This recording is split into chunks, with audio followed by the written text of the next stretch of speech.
Hello mọi người, xem video hay thì hãy đăng ký thành hội viên, like, tìm và comment ngay nhé. Bộ sưu tập này thực sự mất 1444 giờ để sản xuất. Hoạt hình gốc của loạt phim Bí ẩn. Tổng cộng 3.600 giây. Đưa cậu xem hết.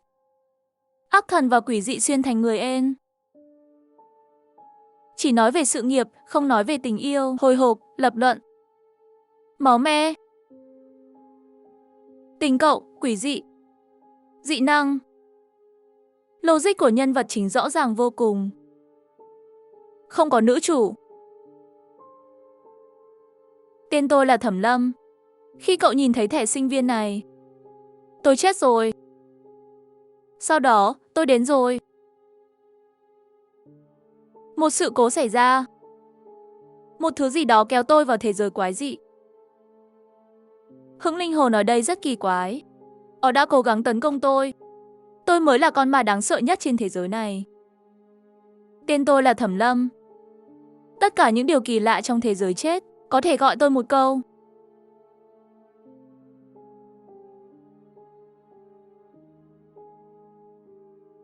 Lão Tổ Tông, một đôi thỏ đi bộ.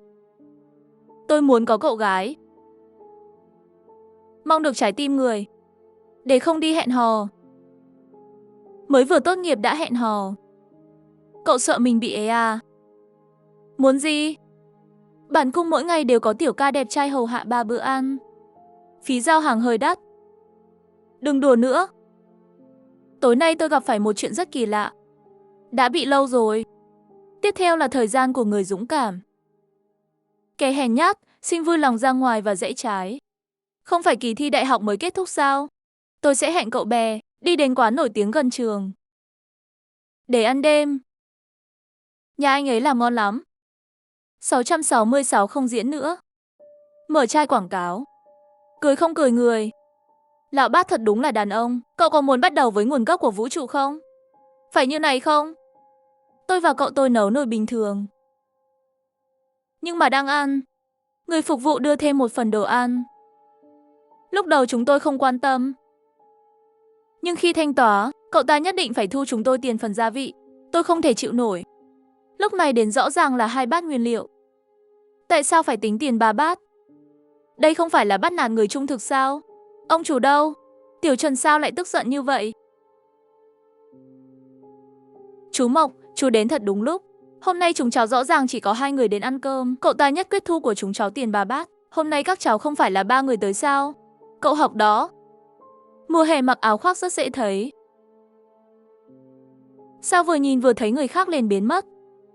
Mặc Thủ, sao cậu cũng nói thay cho anh ta? Được rồi. Cậu học kia cũng không ăn nhiều. Lẽ ra không nên nhận tiền nhỏ của cậu. Nhưng lúc ăn cơm chú thấy các cậu không để ý đến người ta. Các cháu đừng cãi nhau nữa. Đừng cô lập cậu học. Thực ra đến đây, chúng ta còn chưa nghĩ đến chỗ của người khác. Tôi nghĩ chắc là ông chủ nhầm rồi. Trả tiền xong thì về nhà. Nhưng trên đường về nhà, chuyện lạ lại đến. Trên đường đi không có nhiều người. Trong lòng tôi hoảng sợ. Khi trở về khu phố đã gần 2 giờ sáng rồi. Cứ đi bộ như vậy, phía sau tôi bỗng nhiên có thêm một tiếng bước chân. Cũng mơ hồ, tôi có thể nghe thấy một giọng nói quen thuộc gọi tên tôi. Trần Thanh. Trần Thanh. Đợi tôi. Chờ đã, tôi can đảm nhìn lại. Nhưng ngay cả cái bóng cũng không nhìn thấy. Sợ đến nỗi tôi chạy mất. Tiếng bước chân phía sau cũng theo sát. Tình huống này gọi là quỷ kêu hồn. Đêm khuya ở ngoài, bị người ta gọi tên thì không thể quay đầu lại. Chỉ cần quay đầu lại, thứ đó có thể bước theo dấu chân của cậu vào nhà. Không đúng. Đó là một giọng nói quen thuộc. Không phải là bị người lạ gọi tên. Không thể quay lại sao? Có quen không? Vậy nhớ ra là ai không? Không nhớ nổi. Nhưng giọng nói đó không xa lạ với tôi. Tôi chắc chắn đã nghe nó trước đây. Theo mô tả của chủ cửa hàng thịt nướng, một con ma trẻ. Và con ma trẻ đó chắc chắn là ma vương. Chết rồi, bị thứ này quấn vào chắc chắn không tốt. Vì vậy, tốt hơn cậu nên thực sự quen thuộc. Hy vọng đối phương có tình cảm sâu sắc với cậu. Quay lại nói chuyện cũ với cậu. Không phải muốn hại cô. Tối nay tôi không dám dò tin tức. Tôi chắc chắn sẽ gặp ác mộng. Mộng Trần Thanh sao không nói chuyện nữa? Không phải là sợ không bị được nữa sao? Trần Thanh, nói đi. Trần Thanh. Mộc Trần Thanh. Không, không. Vừa rồi. Nghe thấy giọng nói đó gọi tên tôi rồi. Gọi liên tiếp mấy tiếng. Nó đến từ bên ngoài cửa sổ. Nhưng nhà tôi ở tầng 13. Đừng im lặng nữa. Lại nữa rồi. Tôi nghe thấy rồi, tôi nghe thấy giọng của ai rồi. Là Lâm Hiểu nhảy lầu năm thứ 2 trung học. Trần Thanh, tôi đến tìm cậu dây. Lâm Hiểu cùng với sự xuất hiện của cái tên này. Một số ký ức bị cố tình bỏ qua, như thủy triều tràn về trong đầu Thẩm Lâm. Đó là ánh mắt không cam lòng của Lâm Hiểu. Sở dĩ nhớ rõ như vậy, là bởi vì ngày Lâm Hiểu nhảy lầu. Rất không may trúng vào người cậu ta. Cậu ta đã ở bệnh viện 6 ngày, vừa miễn cưỡng giữ được mạng sống. Cậu làm gì lúc nửa đêm vậy? Tại sao điện thoại không trả lời được? Cậu ấy nói muốn mọi người làm 3 việc cho cậu ấy. Không nghe lời đều phải chết. Cậu ta là ai? Trần Thanh, cha mẹ cậu có ở đây không? Gọi họ ra ngoài nghe điện thoại. Cô ấy là Lâm Hiểu, cô Lý. Cậu ấy đi tìm cô rồi. Bóng tối buông xuống. Tất cả chúng ta sẽ bị. Người khuyên nhủ sẽ trở thành nguồn dinh dưỡng của họ. Người có ý chí kiên định mới có quyền sống sót. Em đang nói cái quái gì thế? Thôi đi. Đừng nghĩ giáo viên mới tốt nghiệp không thể quản lý em.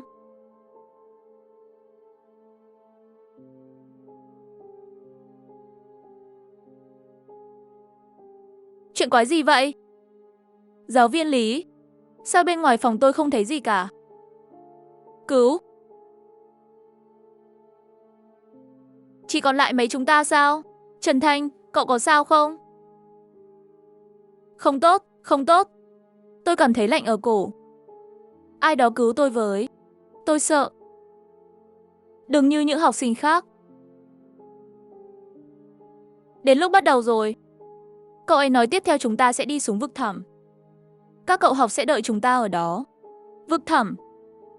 Vực thẳm ở đâu? Tôi không biết. Có thể là thế giới bên kia bóng tối. Có lẽ chúng ta có thể hiểu không gian của một chiều không gian khác. Cậu ấy nói phải làm 3 nhiệm vụ, hoàn thành 3 nhiệm vụ, thành công có thể rút lui. Nhưng mà thất bại còn có không nghe lời đều phải chết.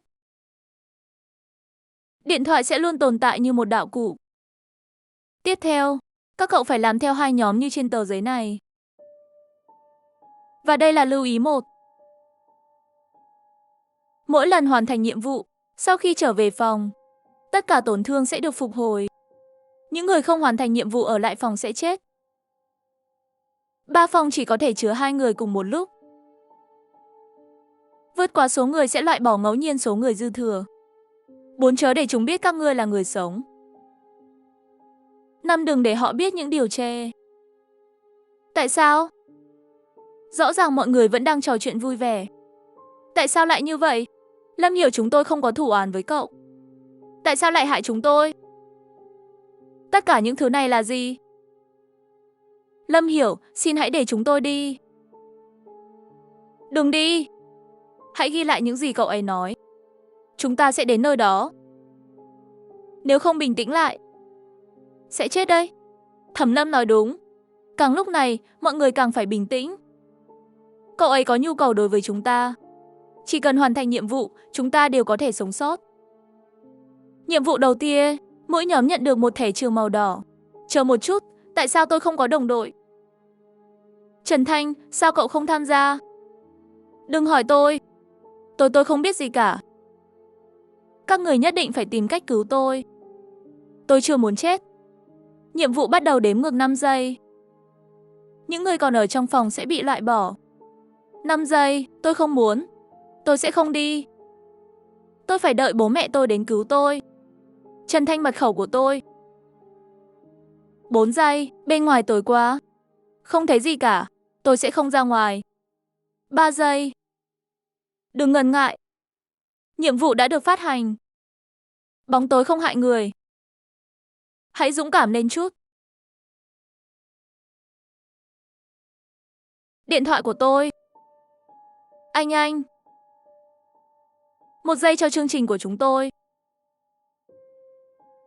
Bắt đầu, bóng tối biến mất và trở lại với Chúa. Thẩm Lâm đã rơi xuống sân tập ở sân trường, nhưng khác với ánh nắng trong ấn tượng. Lúc này toàn bộ sân chơi đều bị che bởi sương mù ở xa. Không thể nhìn thấy các tòa nhà khác nữa. Đây không phải là trường chúng ta chứ? Chỉ còn lại 5 người chúng ta sao? Những người khác? Vừa rồi hình như lại có 3 cậu học chết rồi. Thẩm Lâm, cậu đang ở đâu? Ở đây tối quá. Không thấy gì cả. Chỉ có một chút ánh sáng của điện thoại. Hạ Cửu, đây hẳn là trường của chúng ta. Tôi đang ở sân chơi. Hãy tìm cách tìm ra cậu đang ở đâu. Bên cạnh còn có người khác không? Tôi nghĩ tôi nên ở trong lớp học. Tay tôi chạm vào bàn học và sách. Xem ra mỗi nhóm thành viên hẳn là đều phân tách riêng. Còn 10 người. 5 người chúng tôi ở sân chơi. Chưa chắc chắn 5 cậu. Có phải tất cả đều ở trong lớp học không? Giờ thì sao? Tôi muốn đi tìm các cậu. Mọi người vẫn chưa đến. Tạm thời đừng làm gì cả, để không gây ra nguy hiểm gì. Việc phân phối này hẳn là có liên quan đến nhiệm vụ. Nhiệm vụ, hãy tìm một tấm thẻ đỏ. Tìm ở đâu đây? Hơn nữa thẻ trường cũng không phải màu đỏ. Trước hết, 10 người chúng tôi là 6 nhóm. Là một nhóm một thẻ. Phải tìm ít nhất 6 thẻ, để đảm bảo mọi người đều sống sót. Chờ đã, đợi đã, 10 người, làm sao có thể là 6 nhóm? Không nên tốt hơn 5 nhóm sao? Đừng quên, nhóm được ghép đôi với 13 người trước khi nhiệm vụ bắt đầu. Khi đếm ngược, cả 4 nhóm đều biến mất. 6 nhóm chỉ còn lại Tiết Kính, nhóm bày từ đầu chỉ có một mình Triệu Lỗi. Tôi chỉ nhớ chúng ta là một đội. Tôi thấy cậu đã thay đổi rất nhiều kể từ khi ra khỏi bệnh viện. Vừa rồi đáng sợ quá. Sao cậu lại nhớ rõ những chi tiết như vậy? Không có gì đâu. Tổng cộng chỉ có 10 mấy người. Còn thẻ trường thì sao? Ngoại trừ chúng tôi. Còn ai nữa không? Đừng lo lắng. Quy tắc 4 và 5. Dường như có người sống và... Trần Thanh cũng truyền đạt rằng các cậu học sẽ đợi chúng ta ở đây. Ý cậu là trước khi những cậu học bị nuốt chửng đó sao? Có lẽ là vậy. Hạ Cửu, bên cậu thế nào? Hạ Cửu.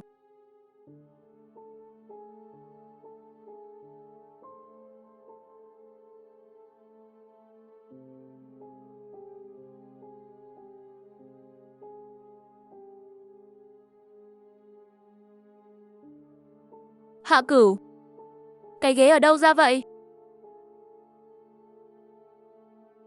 Có gì đó đang nhìn tôi trong bóng tối. Họ. Tất cả đều ở trong lớp học. Hãy nói rõ họ là ai. Tôi không biết. Điện thoại không tìm thấy gì cả. Không tìm thấy thì thôi. Bất cứ điều gì cậu tìm thấy. Bình tĩnh. Bây giờ ngồi xuống từ từ. Đừng có động tác dư thừa. Chờ tin tức của các cậu học khác. Không, tôi sợ. Tôi muốn đi tìm các cậu. Yên tâm nghe tôi nói. Cậu sẽ ổn thôi. Nếu họ có thể làm tổn thương cậu, ngay từ đầu đã làm rồi. Hình như chúng ta đều ở trong lớp học. Tôi vừa nghe thấy tiếng của Y Tử. Tôi cũng nghe thấy rồi. Hơn nữa tôi còn sờ được ngôi sao tối khắc năm ngoái. Trên bàn có ghi chú. Chúng ta hẳn là đều bị chuyển đến chỗ ngồi của mình. Không sao đâu, các cậu đều ở trong lớp học. Tôi không sợ điều đó. Xem phim hoạt hình kỳ lạ là một chuyện. Ở đó là một chuyện khác. Đừng nói nữa. Tôi gần như bị sự sợ hãi của cậu dọa tôi lây qua điện thoại di động rồi. Thật sự chỉ là suýt thôi sao? Này ha Cửu Hạ. Từ bây giờ cậu phải nhớ 5 quy tắc đó. Cố gắng lắng nghe chúng tôi nhiều nhất có thể, trừ khi có phát hiện mới. Tốt nhất đừng để bị phân tâm và giao tiếp với chúng tôi. Tôi chỉ nhớ. Đừng để họ biết chúng ta còn sống. Ngươi đừng nói ra. Nếu họ nghe thấy thì sao? Yên tâm, Trần Thanh đặc biệt nhấn mạnh rồi. Điện thoại là vật dụng chúng tôi mang từ trong phòng về. Bộ quy tắc đầu tiên cũng cải trang thành phòng và ở đây. Chia thành 2 chiều. Bởi vì là hai chiều. Ánh sáng của điện thoại không thể ảnh hưởng đến môi trường của thế giới này. Đối với sự tồn tại của điện thoại di động, chắc là họ không biết cũng không phát hiện được. Nói cách khác, đạo cụ giống như phòng. Tất cả đều ở một chiều không gian khác. Làm sao cậu biết được? Sao lại để chúng tôi nghe lời anh? Lời nói của tôi chỉ để tham khảo. Cậu có thể chọn không ti, cậu có thể chọn không nghe, hay lắng nghe những lời phàn nàn và khiêu khích của cậu. Trong số các cậu chỉ có Hạ Cửu là đồng đội của tôi. Về nguyên tắc, tôi chỉ chịu trách nhiệm về Hạ Cửu. Còn về sự sống chết của những người khác, các người đang nói gì vậy? Cái gì cơ? Sao tôi không hiểu? Ngươi coi nơi này như một giấc mơ, căn phòng đằng sau cánh cửa đó là hiện thực. Chúng ta đang cùng một giấc mơ, những gì thế giới thực mang lại. Bóng ma trong mơ không thể nhìn thấy, miễn là chúng ta có thể về phòng và mộng sẽ tỉnh. Mọi thứ trong mơ đều trở thành giả. Tôi không sợ khi cậu nói thế. Tôi đã nói tôi ở nhà chơi điện thoại di động. Thì ra chúng ta đang gặp ác mộng. Cái gì vậy Thẩm Lâm? Nếu cơn ác mộng này không tỉnh lại, sẽ thế nào? Nếu không tỉnh dậy, những gì xảy ra ở đây không còn là giấc mơ nữa. Thẩm Lâm, mọi người đều ở đây. Chúng ta làm gì bây giờ? Tô Phá, tôi nhớ cậu là người đầu tiên ngồi cạnh tường. Cậu có thể thử xem không? Cậu có thể chạm vào công tắc đèn trên tường không? Tôi không mở, nếu cậu chạm vào thứ gì đó khủng khiếp thì sao? Bật đèn thôi, sẽ ổn thôi. Hắn đã cố hết sức để kéo chúng ta vào đây. Nhất định là muốn chúng ta tiết lộ một số bí mật. Nếu ngay cả đèn cũng không mở, nhiệm vụ không thể tiếp tục. Cậu nói dễ dàng thế, vậy cậu mở đi. Tô Phá, sao cậu ích kỷ thế? Cậu ở gần, cậu không mở thì ai mở, bỏ đi, đổi người khác cũng giống nhau. Cửa sau cũng có công tắc. Tôi gần hơn. Bình tĩnh nào. Coi như là phòng học buổi tối.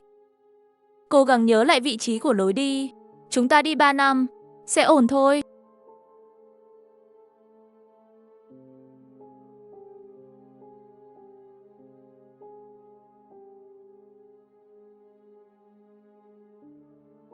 Có chuyện gì vậy Thất Thất?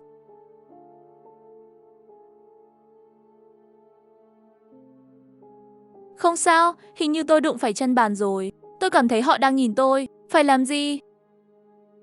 Phát ra âm thanh không sao đâu. Lúc nãy Hạ Cửu cũng không sao. Từ từ, tôi không thể. Tôi không đi được. Cứ coi như đây là một giấc mơ. Có lẽ Lâm Hiểu năm đó nhảy lầu là bị oan. Chúng tôi ở đây để giúp cậu ta giải khúc mắc.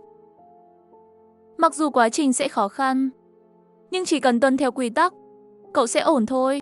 Đừng sợ Cố Thất Thất, cậu có thể. Tôi hình hư đến rồi. Tôi sẽ mỏ ngay bây giờ. Chúa ơi! Trên tường có một tay người. Tay người là Cố Thất Thất. Đừng sợ. Là tôi đây. Hạ Câu. Tôi tên là Hạ Cửu. Bố mẹ có vẻ đang làm một công việc bí ẩn. Các cậu học đều nói họ là người xấu. Không ai muốn chơi với tôi, ngoại trừ Thẩm Lâm. Tôi đã nghĩ cậu ấy và tôi sẽ là bạn thân suốt đời. Cho đến ngày cậu ấy xuất viện, mọi thứ dường như đã thay đổi. Hạ Cửu, cậu đến bật đèn sao cũng không nói lời nào. Tôi không cố ý. Thẩm Lâm bảo tôi nói chuyện càng ít càng tốt. Vừa nghe cậu chạm vào chân bà, tôi chỉ muốn giúp cậu, nhưng tôi lại hơi sợ. Không dám nói. Được rồi, thôi đi. Bật đèn lên đi. Khi bóng tối tan bia, lớp học trong vụ tai nạn đột nhiên trở nên sống động. Những tiếng đọc sách quen thuộc vang lên. Hai người đứng ở cửa sau không khỏi toát mồ hôi lạnh. Cố Thất Thất, Hạ Cửu, các người đang làm gì vậy? Nhanh chóng trở về chỗ ngồi ôn tập thi sắp bắt đầu rồi. Các bạn học của Thẩm Lâm đều ở đây. Còn có cô giáo Lý. Mặc dù có chút khác biệt so với trong trí nhớ, nhưng tôi có thể chắc chắn là họ. Không phải họ vừa mới chết hết rồi sao? Cố Thất Thất, Hạ Câu. Cô giáo nói gì cũng không nghe nữa sao? Đừng đó. Quay lại chỗ ngồi đi. Đèn đã bật rồi. Tiếp theo, cậu sử dụng điện thoại di động càng bí mật càng tốt. Hãy nhớ rằng, chỉ có 10 người chúng ta là người sống. Họ chết rồi.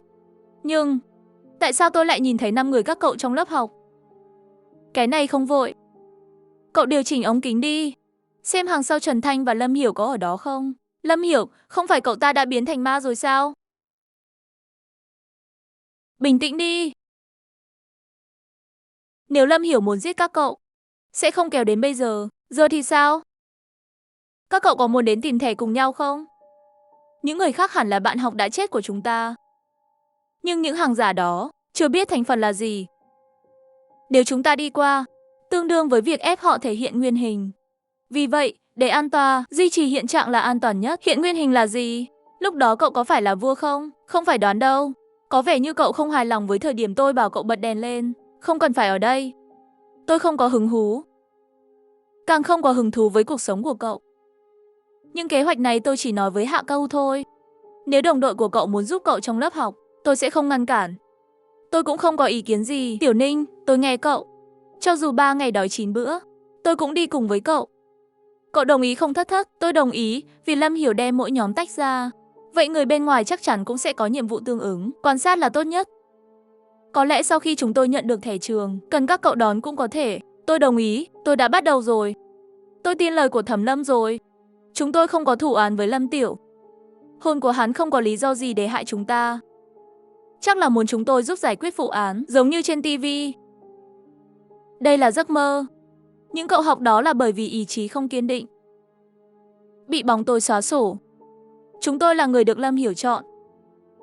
Tôi nói với các cậu. Tôi biết một số tin đồn về Lâm Hiểu nhẹ lầu. Bất kỳ bức thư tuyệt mệnh nào cậu ta viết đều có thể là giả mạo. Không. Sao lại bổ sung não thật rồi? Lúc đó tôi chỉ nói bừa thôi. Tối nay có một kỳ thi mục đích. Gửi bài kiểm tra ngay bây giờ. Thời gian thi 44 phút. Khi thời gian đến, tôi sẽ đến nhận bài kiểm tra. Những người không đạt đều treo trên bảng đen. Thẩm Lâm xem này.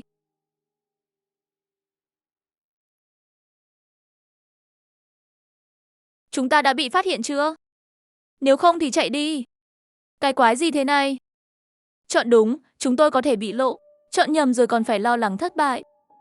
Đừng tự làm loạn. EC tốt nhất là không chọn. Cho dù trả lời sai một câu hỏi, phía sau còn có thể gỡ. Vậy câu này nên chọn gì? Đừng quá lo lắng về đúng sai của một câu hỏi. Bây giờ việc đầu tiên, không thể tiết lộ thân phận người sống của mình. Những chuyện này là do Lâm Hiểu làm ra. Vậy thì chúng ta phải làm điều đó trong lời nói và hành động. Cố gắng bắt chước họ trong khi còn phải đảm bảo với chúng tôi trong ký ức của Lâm Hiểu. Ý cậu là sao? Cậu thật ngốc. Chỉ cần không xáo phạm quy tắc. Lúc chúng ta đi học như nào thì bây giờ thế. Vì vậy, tôi đề nghị câu trả lời không làm được thì sao chép cậu cùng bàn. Sao tôi không nghĩ vậy? 3 năm trung học, kỹ năng này tôi đã rèn luyện thành thạo. Như thường lệ sao? Tôi cũng muốn sao chép. Nhưng thằng nhóc Hồ Dương này cứ nhìn chằm chằm vào tôi từ đầu. Không viết gì cả. Mày nhìn cái gì? Mày là người sống sao? Không phải ngẫu nhiên. Tôi cũng vậy. Quên đi. Không thể bán đứng bạn học. Thẩm Lâm nói chỉ có thể sao chép cậu cùng bàn. Chép của người khác có thể sẽ phạm luật. Chọn đi. Phải sợ cái này an toàn nhất. Mật khẩu của tôi. Đồ chó này bình thường đi học thì ngày nào cũng sao chép của tôi. Giờ cậu đã chết. Để tôi đánh cậu một lần cũng không được, phải không? Quên đi. Thẩm Lâm giúp tôi xem câu thứ 2. Chủ đề đơn xin hỏi đặt trẻ em 6 tuổi vào lồng chó. Chốt dây xích chó. Vài năm sau, nó sẽ lớn thành cái gì? Trong tầm nhìn của mọi người, trong khi tập trung vào bài thi, Hạ Cự màn hình bên ngoài đột nhiên có một bàn tay. Hạ Câu. Cái gì vậy? Thẩm Lâm, hàng giả của cậu. Em cho tôi tờ giấy nhỏ rồi. Nhìn vào một dòng chữ nhỏ trên ghi chú, một cảm xúc không thể tả nổi. Từ dưới đáy lòng Hạ Cửu tràn ngập. Nước mắt anh ấy trào ra. Suy nghĩ cũng dần dần bắt đầu hoảng hốt. Thẩm Lâm, bố mẹ cậu thật tốt bụng. Lần nào cũng để tôi đến nhà ăn cơm. Làm còn ngon thế này. Ngon thì đến mỗi ngày. Thẩm Lâm ngày mai đến nhà tôi chơi game rồi. Tôi tìm được một cuốn truyện tranh cổ điển. Nhân vật chính ở đó của thực là chúng ta.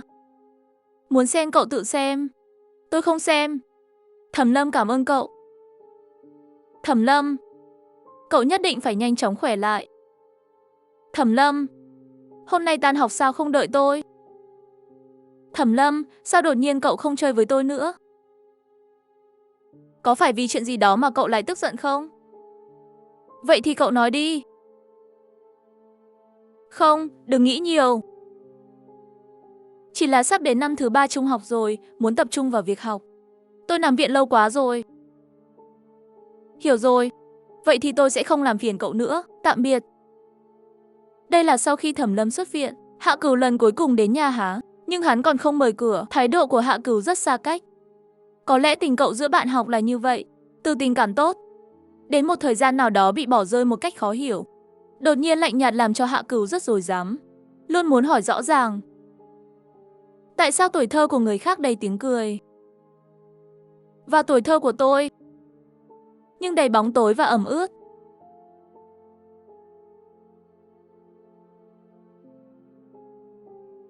Là ai? Ta là vị thần có thể đưa ngươi thoát khỏi cái lồng này.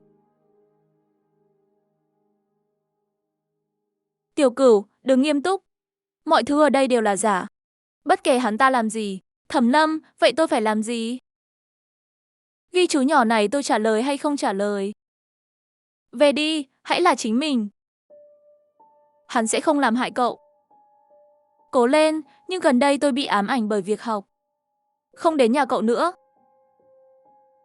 Anh em, tôi là thật. Ngươi là giả, ngươi đừng chỉ thuộc về ta nữa. Trong khi bí mật ném ghi chú qua, trong lòng Hạ Cửu còn có chút mong đợi, muốn nhận được giấy nhắn giả Thẩm Lâm. Nhưng không có phản ứng gì cả. Hàng giả là hàng giả. Nếu là Thẩm Lâm tuyệt đối sẽ không. Quên đi. Còn câu hỏi thứ hai thì sao? Chép hay bỏ? Câu này lạ lắm. Dường như nếu có ý. Các cậu cũng không có manh mối. Tôi hình như biết. Câu này nói hẳn là Trần Thanh. Có liên quan gì đến Trần Thanh? Tôi cũng là nghe nói vậy. Nghe nói cha của Trần Thanh là một con nghiện cờ bạc, thường xuyên đánh vợ. Mẹ cậu ta bỏ trốn khi cậu ta 6 tuổi. Sau đó cha cậu ấy, tôi thường nhốt cậu ấy trong lồng chó và ngược đãi. Cho đến khi cậu ấy học tiểu học. Rồi sao? Giáo viên của cậu ấy cũng đến thăm nhà nhiều lần vì việc này. Cũng báo cảnh sát, nhưng đều vô dụng. Tối đa là vài ngày sẽ được thả ra. Bố cậu ta căn bản không sợ. Sau khi ra ngoài ngược lại càng trở nên nghiêm trọng hơn. Sau đó không biết là họ hàng xa nào cho cha hắn một khoản tiền, đưa Trần Thanh đến thành phố đi học. Cậu mới có một cuộc sống bình thường. Tôi thế sao? Hồi nhỏ tôi thường bị đánh đập, nhưng cũng không bị ai như vậy đâu. Sau đó thì sao? Sau đó có chuyện gì xảy ra không? Rồi một ngày, bố cậu ấy bị đột quỵ, bị liệt ở nhà. Đã từng thi xong đại học liền về quê chăm sóc ba. Sau đó liền không cứu được sao? Đúng thế. Chết như thế nào? Tôi vô tình nghe được cô giáo nói. Hắn ném xác chết vào lồng chó. Không còn hình người nữa. Trần Thanh đã từng khóc rất nhiều. Nói ba cậu ấy có vấn đề về tâm thần, phải tự mình khoan lồng chó. Sự thật là gì? Sự thật đã rõ ràng rồi. Cho dù tinh thần có vấn đề, người bại liệt cũng không thể khoan lồng chó. Mặc dù là nghĩ đến tin tức, nhưng hướng rất rõ ràng. Tôi nghĩ chắc là chị.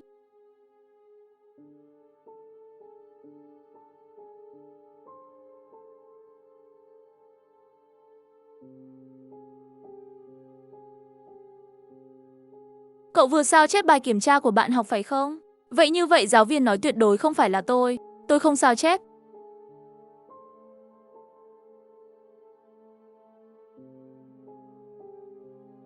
Còn 30 phút nữa, tất cả nhanh tay trả lời câu hỏi cho tôi. Kẻ chen chân đột ngột xuất ha, khó làm mới thư giãn được. Lại căng thẳng lên. Lớp học yên tĩnh vào lúc này, chỉ còn lại ước mơ đấu tranh trước bảng đen của Hồ Dương. Mỗi âm thanh đều giống như gõ vào lòng mọi người. Câu thứ 3 biết rằng tòa nhà giảng dạy có 6 tầng. Vậy khi Lâm Hiểu nhảy từ trên mái nhà xuống, đã đè dính ai? Câu này chắc là chọn bạn rồi. Thẩm Lâm, ta không phải nói người đáng chết đâu. Dù sao chuyện lúc đó mọi người đều biết. Không, câu hỏi này nên chọn anh. Thẩm Lâm, chuyện là như thế nào? Chuyện nhỏ.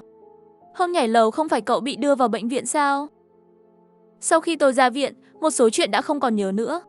Bác sĩ nói đó là chứng quên có chọn lọc hay gì đó. Nếu không ti, cậu có thể nghe cứu hạ nói. Tất cả là lỗi của tôi. Nếu không phải tôi thích chơi, chúng ta sẽ không đi qua chỗ đó. Thẩm Lâm, vì cứu tôi. Tất cả là do tôi. Làm ơn đừng nhắc nữa. Chuyện gì đã xảy ra hôm đó? Thẩm Lâm chờ ba mẹ tôi về. Tôi nhất định sẽ mời cậu, con có chú gì đến nhà làm khách. Chiều đãi tốt cho các cậu một lần. Khi họ quay lại, tôi sẽ có tiền. Đến lúc đó cậu thích trò chơi và truyện tranh, tôi mua hết tặng cho cậu. Bố mẹ cậu làm cái quái gì vậy? Cũng bận quá. Tôi nghĩ bố mẹ tôi đã đủ bận rồi. Kết quả so với bố mẹ cậu thật là tầm thường. Tôi cũng không biết. Họ hiếm khi ở nhà. Cũng không cho tôi hỏi. Chỉ bảo tôi đừng nghe các bạn học nói nhảm. Công việc của họ rất thiêng liêng và vĩ đại. Quên đi, quên đi. Và sau này, đừng kéo tôi đến chơi bóng vào sáng sớm nữa. Rõ ràng là ở cổng trường là có thể trực tiếp vào lớp học. Mỗi lần đều phải đi một vòng tròn lớn đến sân chơi chơi. Tôi hoàn toàn bị cậu làm phiền. Vậy thì sao? Không phải cậu vẫn đến sao? Thẩm Lâm. Sao đột nhiên trời nhiều mây rồi? Hạ Cửu nguy hiểm, tránh đi.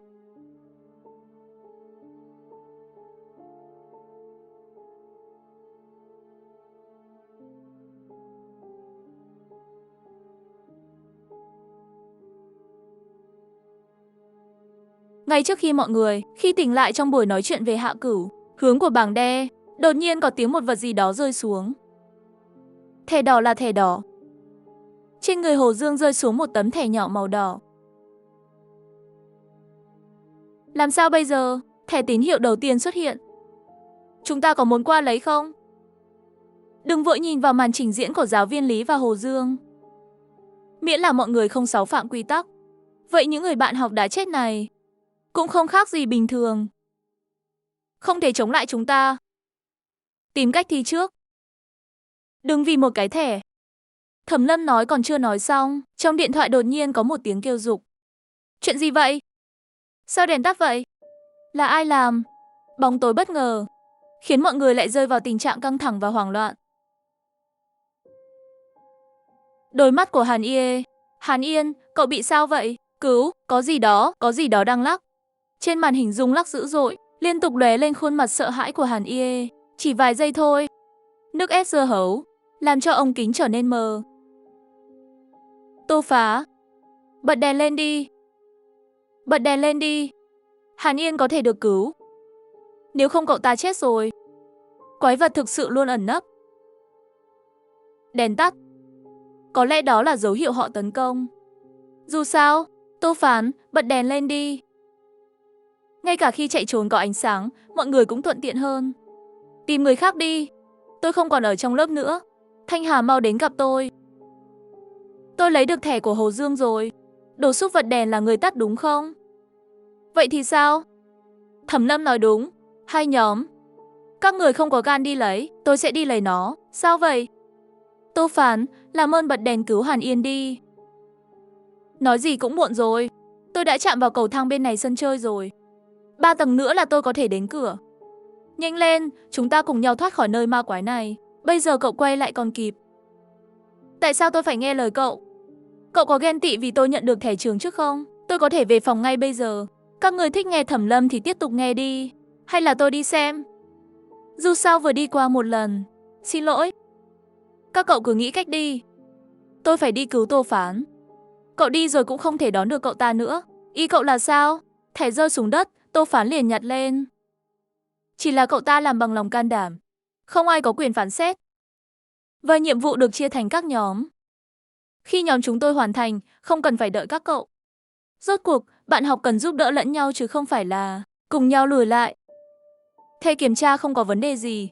Nhưng cậu ấy không nói chuyện với mọi người nên đột nhiên tắt đèn. Giết chết Hàn Ie. Im đi, cậu là cái quái gì vậy? Đừng nói là tôi làm hại. Chuyện đã như vậy rồi. Tôi đâu biết sau khi tắt đèn sẽ có quái vật xuất hiện. Tôi nhớ. Sau khi xuống cầu thang, bên phải đi thẳng là ngưỡng. Thật tuyệt vời, cuối cùng cũng có thể rời khỏi nơi này. Tô Phám, cậu sao thế? Cửa có tường. Sao lại có tường? Tôi ngã rồi. Điện thoại di động.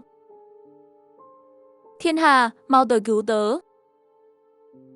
Sao lại có tường? Thẩm Lâm, cậu vừa làm cậu ấy quay đầu lại. Chắc cậu biết tại sao chứ? Làm ơn giúp cậu ấy. Thẩm Lâm kệ họ đi. Hãy để họ chết đi. Nói với cậu cũng được. Có thêm một tầng. Bây giờ ở tầng hầm. Cậu có thể cứu cậu ta. Còn tầng hầm có gì? Tôi không biết. Làm sao có thể là ở tầng 3? Tôi nhớ rõ chỉ có 3 tầng dưới. Sao lại ở tầng hầm? Tin hay không? Dù sao thì cậu cũng không còn sống lâu nữa. Trừ phi Thiên Hà có thể cứu cậu. Thẩm Lâm, cậu đi cùng tôi đi. Đều là bạn học. Cậu không thể chết mà không cứu. Hin tôi làm quái gì, đồng đội của cậu tự cứu. Dù sao thì cậu học cũng phải giúp đỡ lẫn nhau. Thay vì kéo chân nhau. Các cậu làm gì vậy? Hãy đến giúp tôi. Cái gì ồn ào? Không phải đều nói là chạy thêm một vòng sao? Cậu lại chạm vào lại là được rồi. Ban nãy đụng vào tường.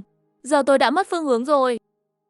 Điện thoại cũng không chạm được. Chỉ có thể nghe thấy các người nói chuyện. Không thể chạm vào. Nếu cậu không đến cứu tôi làm quỷ cũng sẽ không bỏ qua cho ngươi. Cậu tự ý hành động mới tạo ra tình huống này. Sao lại trách tôi? Không còn để ý đến tranh chấp giữa hai người. Đánh giá sự chú ý của vài người. Trở lại lớp học. Theo Cố Thất Thất nhấn công tắc. Đèn sáng lê. Lớp học đã trở lại như cũ. Trừ Hàn Ye. Cậu ấy đã biến mất. Chỉ còn lại Trương Oánh Giả bên cạnh lén lau miệng. Cử chỉ này giống như cậu học ăn trộm đồ ăn vặt trong lớp. Thẩm Lâm. Trương Bách ăn thịt người. Xem ra mấy cái kia hàng giả sẽ ăn thịt người. Bóng tối hẳn là họ phát ha. Và một điều kiện để tấn công người sống. Vì vậy, hãy cẩn thận. Đừng để đèn trong lớp học tắt nữa. Ôi, thật là khủng khiếp. Trương Oánh ăn Hàn Ye, ít nhất là phân đường.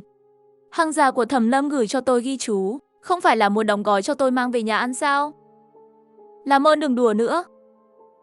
Trước tiên hãy thương lượng phương pháp thu thập thẻ trường học. Bây giờ chỉ còn lại 3 người các ngươi. Chúng ta không còn đồng đội nữa. Đừng vội, chúng tôi nghĩ cách nào đó. Xem có thể lấy thêm vài cái không. Hiện tại có vẻ cách an toàn nhất là học sinh chờ thất bại bị treo lên bảng đen. Hãy để họ tự làm rơi thẻ nhỏ màu đỏ. Sau đó đi nhặt. Tất nhiên, tiền đề của phương pháp này là cậu phải vượt qua. Nếu không treo lên là chính các cậu. Trương Oánh, ai bảo cậu thông báo cho bạn học tôi ăn nụng? Đưa tôi lên bảng đen.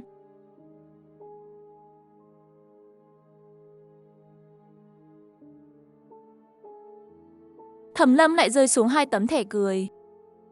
Thẻ cười màu trắng là Trương Oánh. Thẻ cười màu đỏ là Hàn Yên. Có vẻ như hàng giả rơi ra thẻ cũng là hàng giả. Có thể rơi ra thẻ cười màu đỏ. Chỉ có những bạn học đã chết. Một đống rác. Tất cả đều không học tốt. Ai đang xáo phạm lớp học đều bị treo trên bảng đen. Nhìn kìa.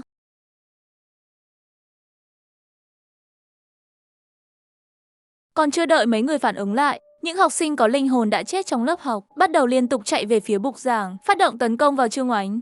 Đồng thời, một số hàng giả khác gia nhập, bắt đầu đối phó với chủ nhiệm lớp và các bạn học khác. Cái quái gì đánh nhau với ma vậy?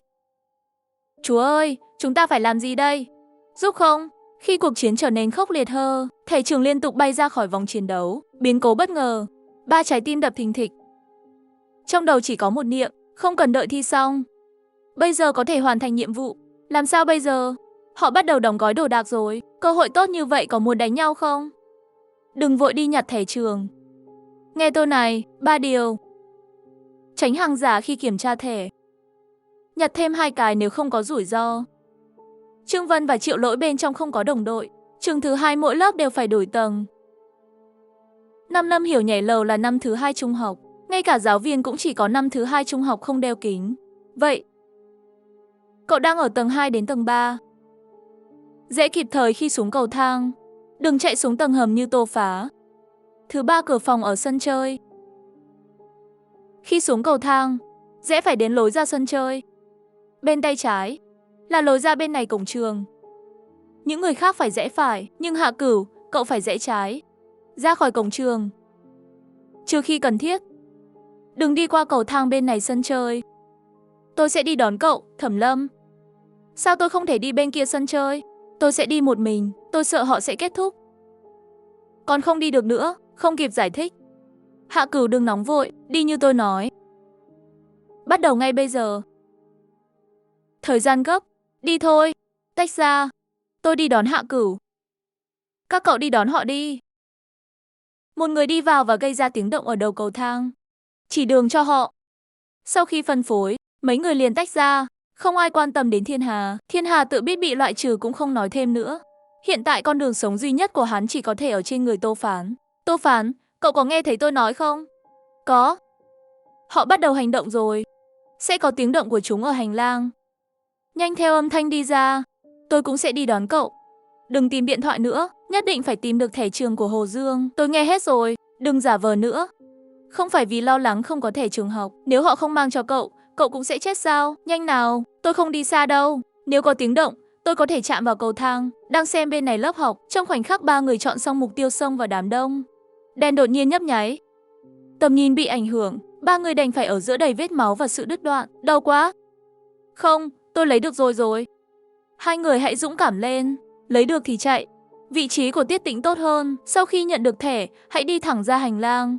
Không tiếp tục chờ đợi. Đối với cậu ấy, khuyến khích người khác trước khi đi, đó là điều tốt nhất cậu ấy có thể làm. Tôi có 2 cái. Cậu thế nào? Tôi cũng có 1 cái. Cố Thất Thất cẩn thận.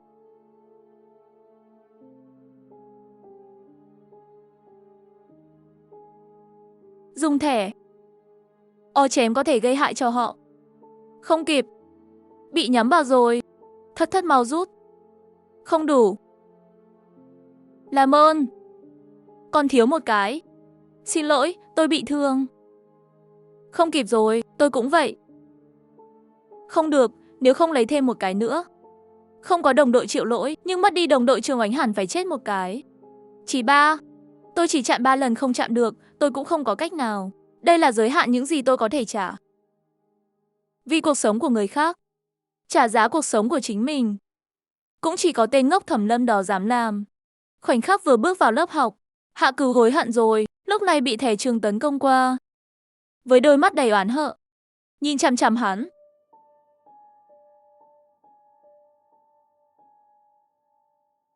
Chuyện gì vậy? Thẩm Lâm hắn không phải là giả sao? Tại sao hàng giả lại cứu tôi? Và cho tôi một tấm thiệp cười. Mặc dù khó hiểu, nhưng tình hình đang khủng hoảng, không có thời gian nữa. Hắn chỉ nhìn xuống một cái, xác định trong tay thật sự có thêm một cái thẻ màu đỏ. Sau đó đứng dậy chạy ra ngoài tòa nhà. Tiếp theo Hạ Cửu, cậu thấy No Phi? Không sao. Tuyệt vời, tôi có một thẻ. Mọi người đều được cứu. Cảm ơn cậu, cảm ơn cậu. Đừng mất cảnh giác. Hạ Cửu, có gì đó đang đuổi theo phía sau cậu. Chú ý, trước mắt này đám học sinh đang trải qua thứ kỳ quái. Trò chơi sinh tồn được thiết kế tốt, chỉ có tiếp tục chạy, từ bóng tối trở về phòng, là sinh vật duy nhất của chúng. Sau khi mọi người ra khỏi lớp học, cảnh tượng hỗn loạn ban đầu đột nhiên bị đình trệ. Ngay sau đó một bóng ma xuất hiện từ trong hư không.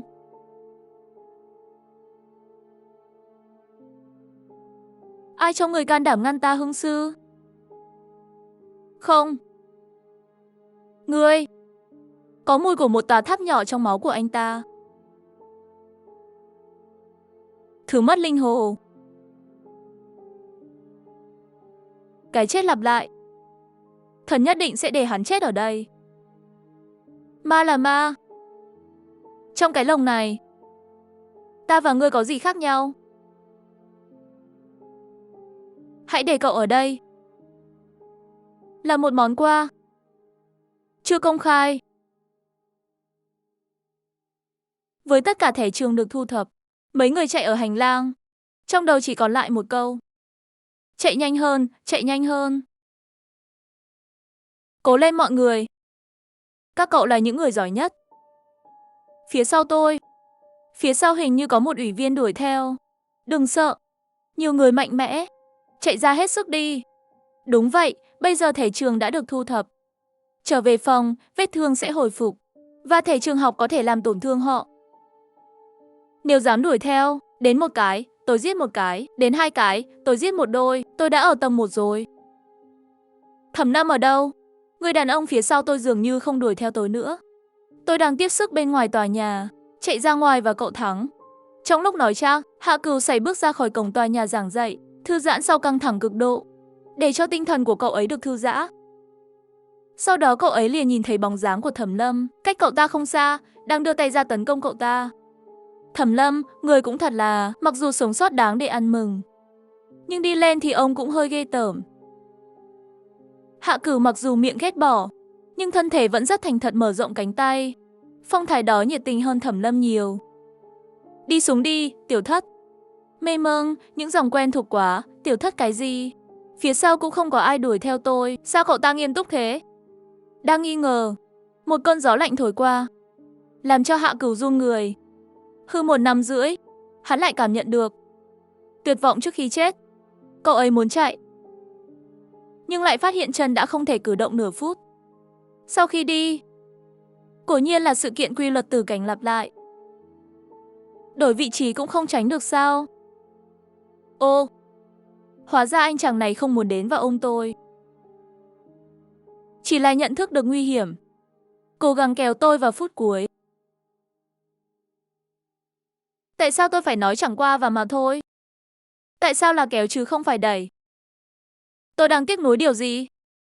Hóa ra trước khi người ta chết thật sự sẽ đi đường chính. Thật tò mò lần trước Thẩm Lâm. Trong đầu nghĩ cái gì? Có thể là tôi không? Chỉ qua một khoảnh khắc, cái chết như một con sóng, đè Hạ Cửu xuống đất.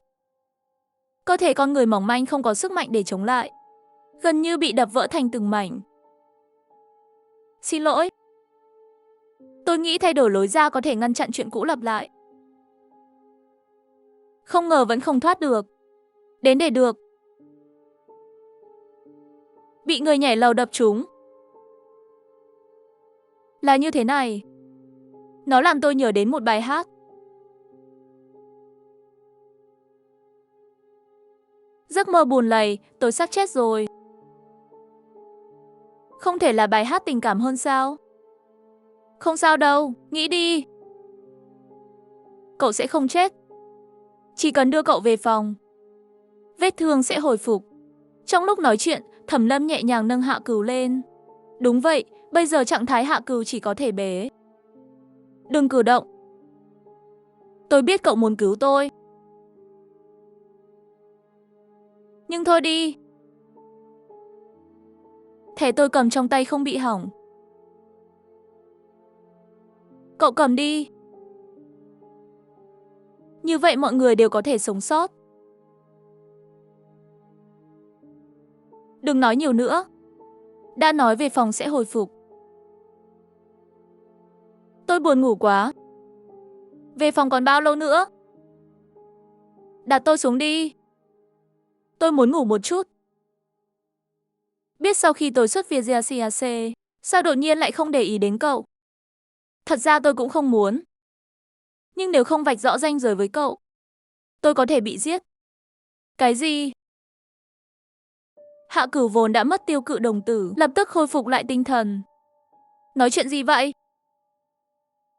Sao cậu không nói nữa? Đừng làm ồn. Rắc rối của chúng ta chỉ mới bắt đầu. Cậu phải giữ lấy. Sau khi trở về phòng, tôi sẽ kể hết cho cậu nghe. Nếu là bi kịch lặp lại, một nhân vật chính khác trong bi kịch này đáng lẽ phải có mặt. Phía sau Thẩm Lâm. Phía sau kia chính là Lâm Hiểu biến thành ác quỷ sao? Chính là oan hồn của cậu ta tạo ra thế giới này sao? Ở một mức độ nào đó, chắc là thế. Nhưng đây không phải là thế giới. Cậu có thể coi đó là lĩnh vực của cậu ấy. Vậy một lát nữa, sẽ đuổi theo chúng ta không? Không rõ. Nhưng chắc là bây giờ chúng ta vẫn chưa thu hút sự chú ý của cậu ta. Còn bạn học trộm tháp thì sao? Mọi người sao rồi? Chúng tôi gặp chút rắc rối. Có một kẻ giả mạo đuổi theo rồi. Hắn có vẻ sợ đánh giá thấp Trương Oánh. Họ đang đập vỡ khẩu pháo hạng nhất giả. Xử lý xong đám hàng giả này, chúng tôi sẽ đi đón cậu. Hãy cẩn thận. Thẩm Lâm và tôi sẽ đến ngay. Hạ Cửu, ngươi nói ít đi. tất cả đều khó tự bảo vệ và quan tâm đến họ. Tình trạng thể chất của cậu không thể chịu đựng được lâu, chúng ta phải tăng tốc. Được.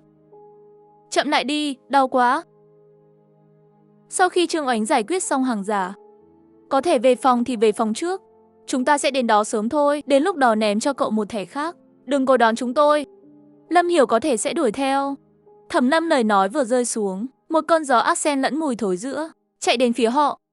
Tiếng bước chân ngày càng gần. Không kịp nghĩ, hắn một tay kẹp lấy Hạ Cửu, bắt đầu chạy về hướng sân chơi. Trên sân chơi lúc này, ngoại trừ Tô Phán và Thiên Hà, 5 người còn lại đều ở trước cửa chờ Thẩm Lâm và Hạ Cửu. Mặc dù đánh mất hàng giả, nhưng họ cũng bị thương nặng. Đặc biệt là Triệu Lục, tay trái không còn nữa. Cho dù vậy, hắn cũng không chịu về phòng trước, nhất định phải nhìn thấy Thẩm Lâm và Hạ Cửu trở về, để yên tâm. Nhìn họ kìa, có ai muốn cái thẻ này không? Tôi vẫn chưa khỏe. Tôi đã thẻ qua. Chú ý nhé. Không phải làm thế nào cô ấy làm điều đó. Ôm một người còn có thể đá như vậy. Thật sự nên để Thẩm Lâm đi đá. Về phòng đi. Tối đa 2 người một phòng. Đừng sao chép.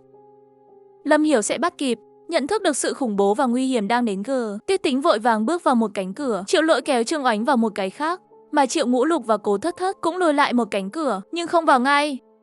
Chạy đi. Chúng tôi chờ cậu, thật sự không được, tôi còn có thể đánh tốt. Lúc nào do còn lo lắng cái này lo lắng cái kia. Tôi có sợ mình sẽ chết không? Mẹ nó nói rồi, đừng đợi tôi. Ga phía sau kia thì khác. Vào đi. Nếu không thì không kịp rồi, tổng còn 20 giây. Thẩm Lâm hẳn là không thành vấn đề, nhìn cánh cửa ngay trước mắt, Thẩm Lâm cũng không khỏi căng thẳng. Hắn không lo lắng cho mình, chủ yếu là Hạ Cửu của thời điểm này đã bị biến thành hình người rồi, nếu không phải trong lòng còn nhớ tới Thẩm Lâm, có thể đã tắt thở từ lâu rồi. Cố lên, sắp về nhà rồi. Ánh sáng hồi tưởng của Hứa Thị lúc hấp hối. Hạ Cửu cảm nhận được nguy cơ sắp xảy ra, hắn biết rõ nếu là Thẩm Lâm mang theo hắn cùng nhau ngã xuống, không, nhưng cậu ta không sống được, ngay cả Thẩm Lâm cũng sẽ bởi vì không thể tránh khỏi sự truy đuổi của Lâm Hiểu và chết ở đây. Để tôi yên, ném tôi cho hắn, thả chết một cái còn hơn chết hai. Mà Thẩm Lâm dường như không nghe thấy lời nói của hắn, lấy tư thế cầm bóng rổ giơ một tay lên. Khoan đã. Cậu làm gì vậy? Tôi đã nói là ném tôi cho anh ta. Cậu đang làm gì vậy? Đi đi. Sức mạnh bùng nổ khủng khiếp, trong khoảnh khắc cậu ấy sắp ngã, ném Hạ Cửu vào cửa. Người chạy bộ đều biết, nếu một người đang chạy trốn đột nhiên bị bắt ở mắt cá trơ, vậy hậu quả nhất định là tốt, càng nhanh ngã càng mạnh. Đặc biệt là trong tay, với một đồng đội đã chết một nửa. Cho dù không phải ngã chết, cậu ta cũng không sống nổi 2 giây rưỡi. Tiếp theo tập trước, bị Thẩm Lâm ném vào góc dưới phòng. Chỉ trong nháy mắt đã khôi phục lại mọi vết thương. Cậu ta lo lắng chạy về phía cửa. Thẩm Lâm, cậu thế nào? Tôi sẽ cứu cậu. Đi đến Thẩm Lâm xảy ra chuyện rồi. Thất Thất, cậu ở đây để đón, tôi cũng đi giúp. Đừng nói tôi không sao. Nếu các cậu ra đây, bị chuyển đi nơi khác thì không giúp được gì. Hai người đứng dậy ngừng bước chân. Thẩm Lâm hiển nhiên đã trở thành trụ cột chính của bọn họ. Họ không dám đánh cược, chỉ có thể lấy điện thoại ra. Tôi muốn quan sát tình hình bên ngoài. Nhưng điện thoại hình như bị Thẩm Lâm để trong quần áo. Trong màn hình trừ tiếng cắn của quái vật, không còn hình ảnh nào khác nữa. Hạ Cửu đợi tôi ở cửa. Tôi có thể giải quyết được. Tốt nhất là nhanh lên, tôi chỉ đợi một lát. Nếu cậu không ra ngoài, tôi sẽ ra ngoài cứu cậu. Lại nhìn Thẩm Lâm bên này. Giờ phút này Lâm Hiểu không ngừng cắn hắn. Không có băng bên ngoài trước khi chết, nhưng lại có vẻ rất bình tĩnh. Thân thể này về sức mạnh vẫn rất khó chống lại quỷ. Nếu cô không vào, người khác khó nói. Hạ Cửu nhất định sẽ không nhịn được đi ra tìm tôi. Đến lúc đó thật sự bị tên này quấn lấy chết ở đây. Vậy thì rắc rối thật lớn. Vẫn phải nghĩ cách thoát thân. Nhìn mình bị Lâm Hiểu sống chết nắm lấy mắt cá trơ. Thẩm Lâm lập tức có chú ý. Quên đi. Xấu hổ một chút gọi là xấu hổ một chút đi. Xấu hổ còn hơn cố gắng hết sức đi giải thích cho họ.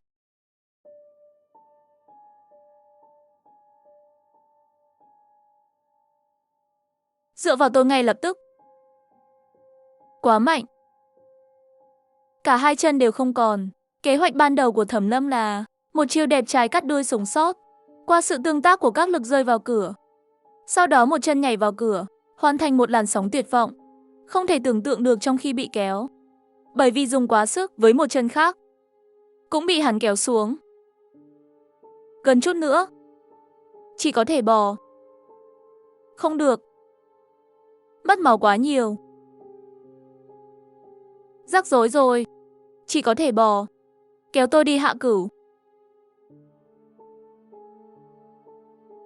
Là tôi đây, tôi bắt được cậu rồi. Đừng sợ. Kéo tôi vào là được rồi. Tôi không sợ. Ta dùng kiếm sĩ là nhắm mắt.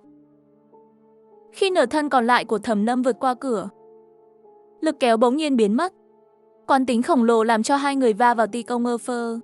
Thẩm Lâm, cậu không sao chứ? Tôi ổn, còn cậu? Cảm thấy thế nào? Tôi cảm thấy tuyệt vời. Vừa rồi trong một môi trường hoàn toàn tối tăm, đưa tay ra ngoài, cậu rất đẹp. Hạ Cửu muốn cảm ơn cậu. Nếu không tôi sẽ chết ngoài kia. Can đảm đấy. Không. Đồ biến thái, thay quần áo nhanh thế.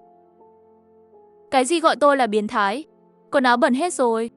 Không thay mới là biến thái. Trong khi đó, những người ở phòng khác cũng từ trong điện thoại di động biết được tin Thẩm Lâm không sao. Triệu Ngũ Lục và Cố Thất Thất, sau khi chắc chắn cả hai đều an toàn, lập tức vui mừng sắp khóc. Tiết Tĩnh không có phản ứng gì đặc biệt. Gã này gian xảo nhất. Toàn bộ quá trình im lặng. Là người đầu tiên nhận được thẻ trường. Hai người Trương Oánh và Triệu Lỗi rõ ràng vẫn chưa tỉnh lại. Chỉ nhìn chằm chằm vào điện thoại, im lặng. Cuối cùng là Tô Phán và Thiên Hà. Hai người bọn họ là người đầu tiên trở về phòng. Lúc này đã nghỉ ngơi gần như rồi. Thẩm Lâm có thể cho chúng tôi biết được không? Đây là thế giới như thế nào? Đúng vậy, Thẩm Lâm, tôi biết sai rồi. Cậu có thể cho chúng tôi biết những gì cậu biết không? Sao cậu có vẻ biết mọi thứ ở đây? Tô Phán, cậu không ngại khi nói chuyện à? Sao cậu không chết trong đó? Lúc đó tôi cũng không biết tắt đèn sẽ xảy ra tai nạn. Ngoài ra, tôi đã xin lỗi rồi. Cậu muốn gì ở tôi? Chúng tôi muốn cậu chết. Cậu có thể ngừng thu hút sự thù hận cho chúng tôi không? Im đi. Quên đi. Tại sao tôi hiểu, không cần phải giải thích. Đây là thế giới như thế nào? Nói như này nhé, nếu thế giới thực là không gian 3 chiều, thời gian sẽ tự nhiên trôi qua, không bị can thiệp từ bên ngoài. Vậy đây là không gian 4 chiều. Nhiều nơi thời gian bị đóng băng. Cũng có thể là dòng chảy nhanh, thậm chí có thể bị dao động qua lại. Nghe không hiểu là đúng rồi. Lần sau đừng hỏi nữa. Cậu chỉ cần biết thời gian ở phía bên kia cánh cửa. Đang ở ngày Lâm Hiểu nhảy lầu là được rồi. Các cậu nên nhanh nghỉ ngơi đi. Chuyện này không kết thúc dễ dàng như vậy đâu. Nghe cậu nói vậy, tôi đột nhiên cảm thấy rất mệt mỏi. Mệt là bình thường. Căn phòng chỉ có thể phục hồi cơ thể. Nhưng vì sợ hãi và căng thẳng, trong tinh thần tiêu hao, không thể khôi phục được. Cảm ơn nhé. Mượn giường ngủ nhé. Hạ Cửu trước mắt này vừa sống sót sau một trò chơi sinh tồn. Kiệt sức. Đang chuẩn bị nằm trên giường của người anh em tốt ngủ một giấc, nhưng đột nhiên phát hiện dưới mông có cái gì đó. Mông như thế nào? Tôi luôn cảm thấy mình quên mất điều gì đó. Quên hỏi Thẩm Lâm, sao sau khi xuất viện lại không để ý đến tôi và thể trường giả? Tại sao cậu ta lại giúp tôi? Tôi phải nói chuyện này với Thẩm Lâm. Nhìn tấm thẻ đỏ trước mặt. Móng tay của Thẩm Lâm vô thức cạo trên đó. Cậu ấy có thể cạo sạch màu đỏ trên đó, để chứng minh đây là thẻ trắng của hàng giả. Tình cờ bị dính máu đỏ mà thôi. Tại sao lại như vậy? Không phải chỉ có thẻ trường của người chết mới có màu đỏ sao? Cái nào là thật và cái nào là giả? Có chuyện gì vậy? Tại sao? Tại sao? Cậu vẫn chưa nói. Sao sau khi xuất viện lại không để ý đến tôi? Nói dối cậu. Lúc đó nhìn thấy cậu sắp chết, cố ý nói như vậy. Cảm ơn. Đúng rồi, Thẩm Lâm, cuốn truyện tranh tôi tặng cậu, cậu giấu trong tủ. Lên trên giúp tôi lấy ra. Tôi muốn đọc lại.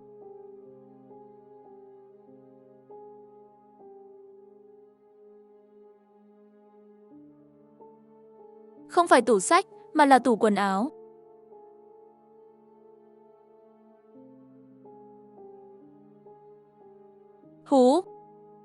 thảo nào phải giấu đi. Không, tôi không nên nghi ngờ Thẩm Lâm. Cậu ấy đã cứu tôi khỏi cuốn tiểu thuyết của Lâm Hiểu. Tất cả chỉ là âm mưu của hàng giả. Nhưng đây là phòng ngủ của cậu ấy. Tại sao lại để đồ ở đâu, cậu ta cũng không rõ bằng tôi. Thẩm Lâm. Này, vẫn là cậu à? Thiên Hà, sao trong phòng cậu lại có ảnh của Hồ Dương? Cái gì? Phòng của tôi không tệ như vậy đâu. Đây không phải là nhà của cậu sao? Cậu đang nói cái gì vậy? Đây không phải nhà tôi. Chuyện gì vậy? Cái gì mà nhà cậu nhà tôi? Hai người bây giờ ở đâu? Vậy thì sao? Các cậu đã về nhà chưa? Đây không phải là phòng của tôi và Thiên Hà. Đúng vậy, bây giờ chúng ta đang ở nhà Thẩm Lâm. Chuyện gì vậy? Còn các cậu thì sao? Đây là phòng của cậu phải không? Không, tôi tưởng là nhà cậu. Chúng tôi cũng không đúng. Tô Phán, cậu có lấy thẻ của Hồ Dương không? Trả lời tôi đi.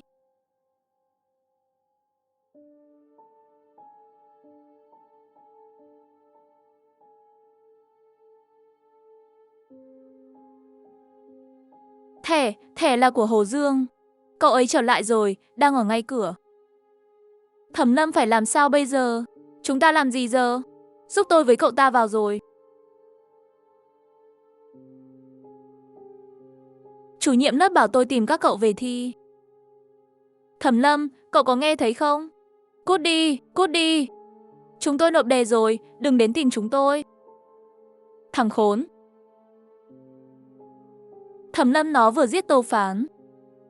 Sắp đến lượt tôi rồi. Cậu nhanh giúp tôi nghĩ ra cách. Cậu đẩy Tô Phán qua à? Tôi không có, làm sao tôi có thể rút lui? Cậu nghĩ tôi là người như thế nào? Trên người Hồ Dương liên tục chảy máu, nhưng vết máu không lan vào, chứng minh cậu ta không nhúc nhích ở cửa. Tô Phán chết dưới chân hắn. Tôi nghĩ cậu ta sẽ không ngốc đến mức chủ động tiếp cận Hồ Dương. Cậu đừng vu khống tôi. Không phải cậu đẩy. Ngươi vừa chặn camera làm gì? Tôi. Chuyện đã đến rồi. Trả lại đi. Cậu sống là được rồi. Xin lỗi, tôi vừa hoảng sợ quá. Tôi cũng không muốn làm hại bạn học. Đừng lo lắng về quá khứ. Gặp nguy hiểm, tự bảo vệ mình trước. Không có gì sai cả. Cảm ơn cậu đã hiểu cho tôi. Vậy tôi phải làm gì bây giờ? Thẩm Lâm, cậu nhất định có biện pháp đúng không? Cậu chỉ cần đóng cửa lại. Di cơ Hồ Dương vẫn còn ở đó. Tô Phán sẽ chết. Có thể là do cậu đã xáo phạm quy tắc thứ 3. Phòng chỉ có thể chứa 2 người cùng một lúc. Sau khi Quý Dương vào có 3 người, cho nên sợ Tô Phán sẽ chết. Không phải vì tôi đẩy cậu ta, là vì chúng ta đã phá luật. Ngoài ra, cậu ta đáng chết. Thật đáng sợ. Tôi tưởng giới hạn số lượng chỉ tính là người sống. Không ngờ người chết cũng tính. Nói cách khác, chúng tôi nhận được thẻ trường của ai? Bây giờ đang ở phòng ai vậy? Liệu họ có giống Hồ Dương không? Đến tìm chúng tôi không? Tệ thật. Nếu phòng là của họ, họ sẽ không phải là có chìa khóa chứ, nếu có thì bây giờ chỉ cần là phòng của 2 người thì đều không đúng. Nếu là theo thẻ trường học, Thẩm Lâm 2 người bọn họ như thế nào trở về phòng mình rồi? Thẻ trường giả không phải màu trắng sao? Thẩm Lâm, bên kia các cậu xảy ra chuyện gì vậy? Chết tiệt, họ đến rồi, họ có chìa khóa. Nhanh lên, nhanh lên. Không thể để họ vào. Ai đang ở bên ngoài? Hạ Cửu mở cửa đi thi. Thẩm Lâm, tôi cũng vậy. Nếu không quay lại thi. Thẩm Lâm, tôi không thể chịu đựng được nữa. Nói với cậu ta là cậu sẽ tới ngay. Để hắn đi trước, tôi sẽ đến ngay. Cậu về lớp đi. Nhanh lên, giáo viên tức giận rồi. Cứ đi như thế thôi à? Quả nhiên là Tạ Thẩm Lâm. Bất tử. Vượt qua khủng hoảng tạm thời, mọi người đều thở phào nhẹ nhõm. Đột ni, trong điện thoại truyền đến một giọng nói quen thuộc thông báo. Công bố nhiệm vụ thứ 2. Không biết người có tin thế gian có ma đòi mạng không? Người đàn ông trước mắt này vì mạng sống, tự tay giết chết đồng đội của mình. Sau đó còn nói cậu ta đáng chết.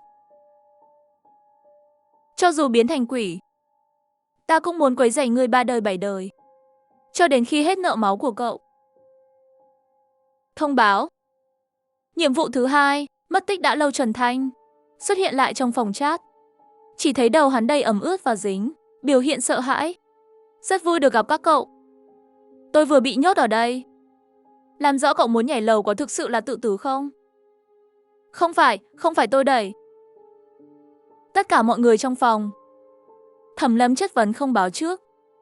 Làm rõ sự từ chối. Hoàn toàn là có điều kiện.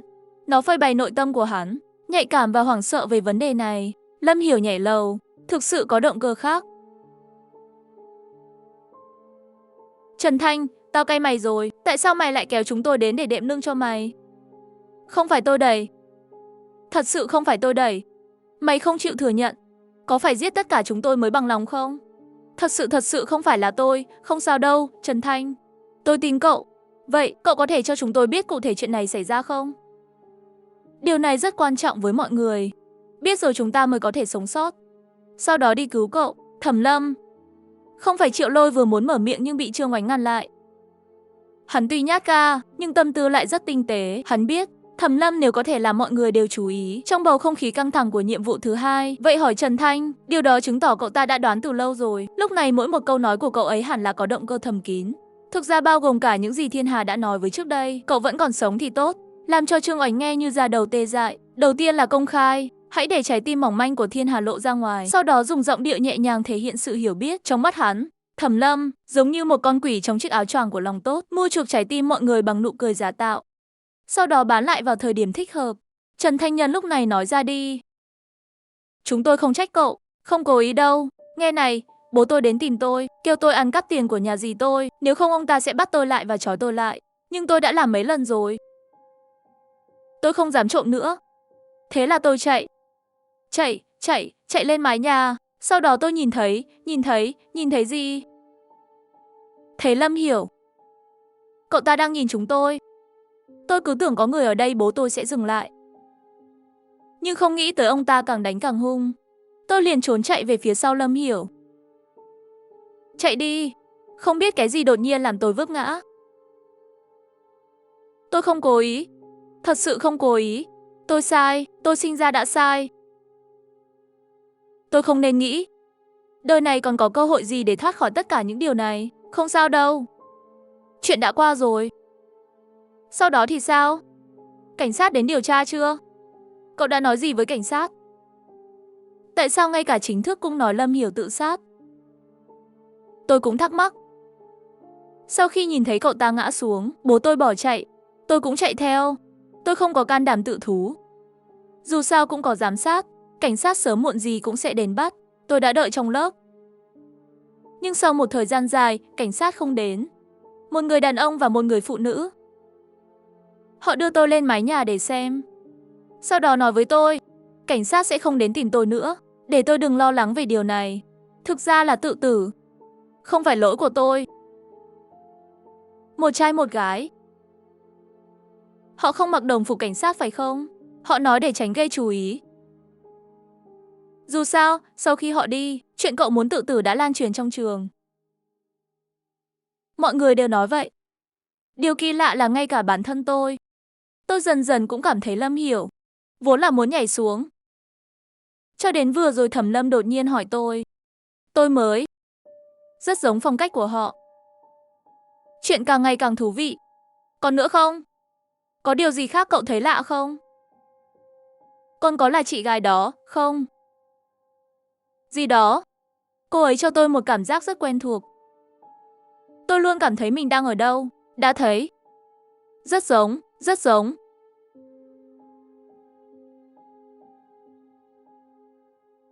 Cảnh này xảy ra quá đột ngột. Mọi người nhìn cảnh tượng máu cháy, hoàn toàn không thể trở lại. Sau khi nghe toàn bộ sự việc, mọi người đều không còn ý nghĩ trách Trần Thanh nữa. Bởi vì đó rõ ràng là một tai nạn. Thủ phạm thực sự không phải là Trần Thanh, mà là người cha cặn bã của cậu ta. Điều đó vẫn không đúng lắm. Tôi nghe người ta nói, Lâm Hiểu lúc đó trên người còn mang theo di thư. Ngay cả gia đình cậu ấy cũng tin rằng cậu ấy đã tự tử. Mà nói cậu ấy hướng nội, đã bị trầm cảm từ lâu rồi. Tại sao cậu có nhiều tin đồn như vậy? Giờ không phải lúc để nói chuyện này. Trần Thanh có chết không? Vậy ai sẽ giao nhiệm vụ cho chúng ta? Công công. Công bố nhiệm vụ thứ 2, nội dung nhiệm vụ lấy được nhật ký của Lâm Hiểu. Lưu ý. Đếm ngược 5 giây, những người không rời khỏi phòng sẽ bị loại bỏ, Tiểu Cửu đi thôi. Đừng sợ, lần này chỉ cần chú ý nhiều hơn đến Hàng Giả và Lâm Hiểu là được rồi, các bạn học khác hẳn là không nguy hiểm như vậy. Thẩm Lâm tôi không dám mở cửa.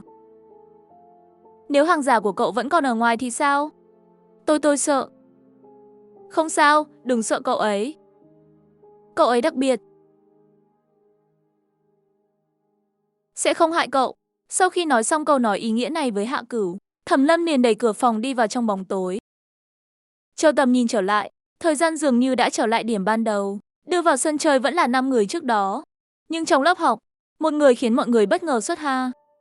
Người phía trước là Tô Phán phải không? Cậu ta đang làm gì vậy? Hình như đang ăn thiên hà.